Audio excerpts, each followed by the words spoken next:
Hook. I tapped the call button for my daughter. She looked up with those big, thirsty eyes, and the flight attendant walked right past us like we were ghosts. In 3 lines, everything changed, and our day went from ordinary to something that would follow us for years. You know what I mean? Yeah, that happened. One small ask, one tiny human need, turned into a moment that showed me exactly how people choose who gets seen and who gets ignored. My name's Daniel Rivers, and that morning I was traveling with my 8-year-old Lily. We'd booked premium seats because this trip mattered. A job interview in Washington that could change everything a chance I'd worked for, scrimped for, planned for.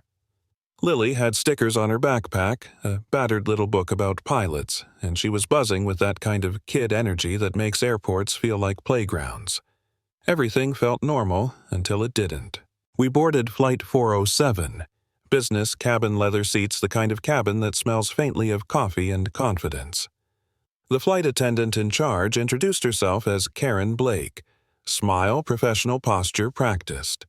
She was the kind of flight attendant who knows the choreography welcome rattle off the safety stuff, hand out warm towels like it's part of the ritual.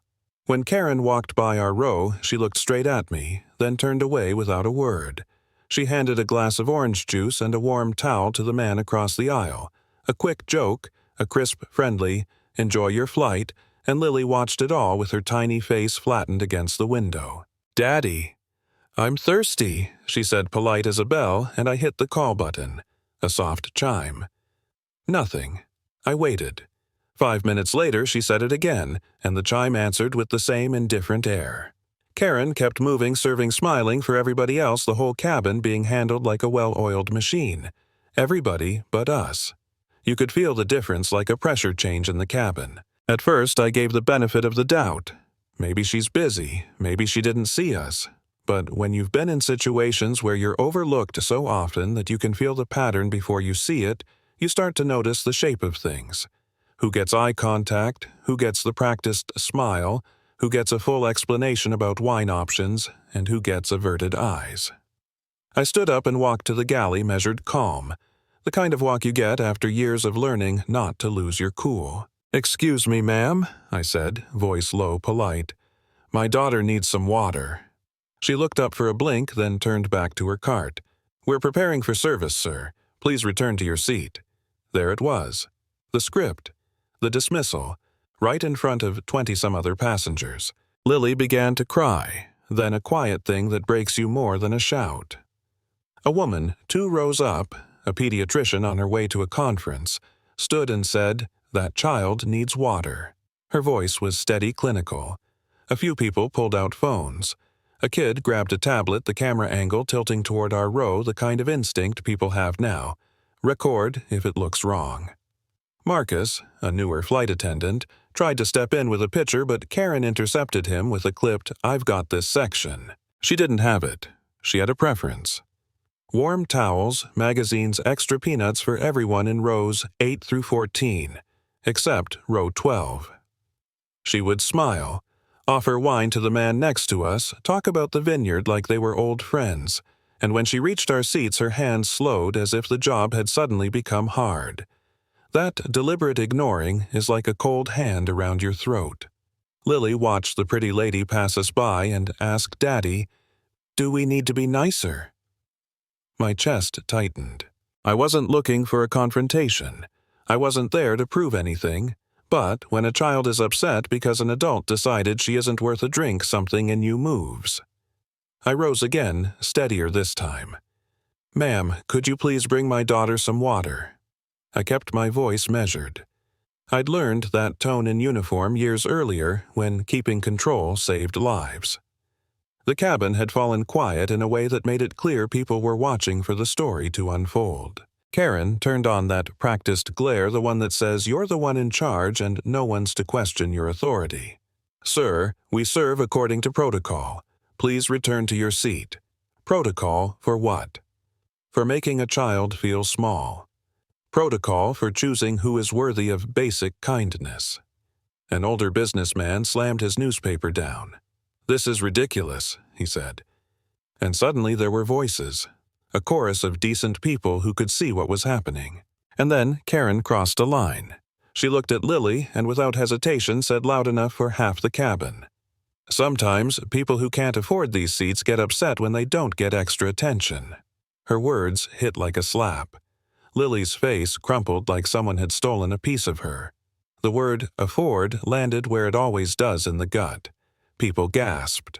Phones angled higher. The woman who'd spoken up earlier, Dr. Reynolds, called the behavior out by name. That's discrimination. I felt anger sharpen, but I kept the shape of patience around it. You don't want to let anger make you the villain in your own story. I asked to speak with the captain. Karen scoffed. Marcus hit the interphone. The cockpit door opened and Captain Elena Park walked out, steady professional, the kind of person who commands a room because she's earned it. She scanned the scene and then she saw me. Or rather, she recognized the watch on my wrist the way I stood. A look passed over her face like lightning. Daniel Rivers, she said, and the cabin dropped into silence. Names are small things until they become hooks, and in that moment, Captain Park's recognition rewired the room. She greeted me like someone who'd known me in another life, another sky. Then she told the cabin in a voice both gentle and fierce about a rescue mission years ago where, when everyone else pulled back, I had flown into danger to save people trapped in a burning field. She spoke about a day I never bragged about, a day when I didn't think I was special. I just did my job. The reaction was instant. The first officer and flight engineer came forward, saluted like kids who grew up reading the same manuals I used to write. "Sir, it's an honor," they said. The power in that room shifted on its axis. The man who had been invisible for an hour was suddenly someone whose name meant something to the people who lived by their training. Karen's face lost color. All her little justifications unraveled in front of witnesses, and with them the cloak she had wrapped around her prejudice. But here's the thing. This moment wasn't about medals or applause. It was about the relief in Lily's face when the captain knelt down, handed her a bottle, and said, "I am so sorry you were made to feel small." That sorry wasn't just words. It was a public acknowledgement that we had been wronged. The captain took immediate action. Karen was relieved of duty. Security would meet the plane. Reports were filed. Marcus, who had tried to do the right thing from the start, was praised. People who'd stood by in silence wished they had spoken up sooner. After the flight, the video blew up online. Outrage, sympathy, calls for accountability. The airline launched an internal review, regulators called for investigations, and lawmakers started asking questions. I didn't set out to become a symbol, but sometimes the choice to stand quietly and insist on dignity becomes louder than any press release. I sat in hearings months later talking about why an 8-year-old's thirst mattered, and watching Lily listen from the gallery as I talked about the small cruelties that add up in a child's life. We pushed for change, mandatory bias training, clearer complaint routes, protections that make the phrase passenger dignity mean something more than marketing copy. Policies changed, people were disciplined, and Karen faced consequences that matched the harm she'd done. Marcus got promoted into training. Captain Park led a program to make sure crew members recognized their power to either harm or protect. We built a small foundation to support families who'd been ignored, called it Seen and Heard, because no one should be invisible when they ask for water. What I want you to feel is simple. This wasn't a story about a hero collecting honors. It was a story about a child who deserved a drink and the adults who decided whether she was worthy.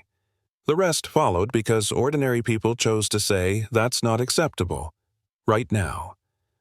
If you've ever been treated like you were invisible, or watched someone else disappear into thin air because of assumptions, you know how small it makes you feel.